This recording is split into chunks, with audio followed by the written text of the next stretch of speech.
But you could just see the passion in these young men when they come on the field, and they want to go and show their talents.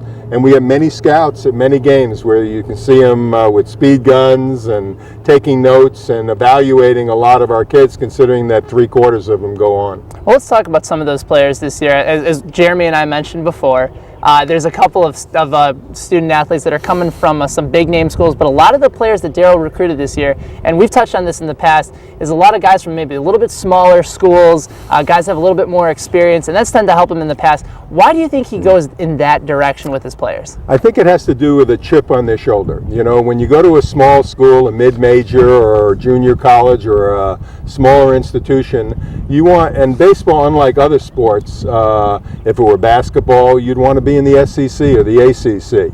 With baseball, a lot of players get overlooked, and they develop at different speeds. So Daryl has always been successful at taking students from smaller schools, Ben, and they are hungrier, and you can see it when they want to play. They have more of a passion. They're not prima donnas. They want to prove they're better than the kids that are going to the bigger schools. All right, finally, before we let you go, and again, we appreciate you stopping by. Opening night is Wednesday, May 27th. It's going to be ladies' night at the ballpark. First ladies get 250 rows. It's also magnet schedule night. You've been here for the last few years. What's been your favorite opening night experience in Fayetteville? Oh, to me, I treat them all the same. I get butterflies before we start the season. I get excited for our players. I get excited for my son. I mean, I have an opportunity as a parent to be very prideful. I have a son that's incredible at what he does, and it's a pleasure for me to watch what he does and how good he is. If somebody would have told me, Ben, when he was 6 years old in T-ball that I'd still be watching him, I'm not sure I would have really understood. But every opening night for us or really every night is an opening night for us, because we feel we have fans that come here that'll be their first night. So for them, it is opening night, and we try to put a show on every night. You know, one of my most favorite night, though, during the season for me is July 3rd. It's a fireworks show, and it's become a staple in the community.